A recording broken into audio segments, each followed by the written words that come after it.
ও তুমি নামাজে পড়িয়া করবা কি,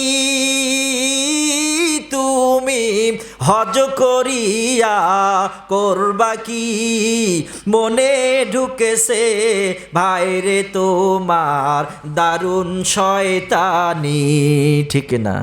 মনে ঢুকেছে ভাইরে তোমার দারুণ শয়তানি।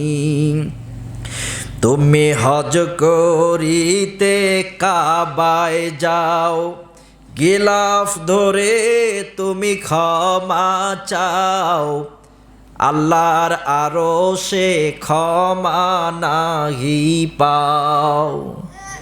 ও তুমি টাকা নষ্ট করিয়া করবা কি, হজ করিয়া করবা কি, রমজান মাসে বিড়ি দিয়ে ইফতার করছনি।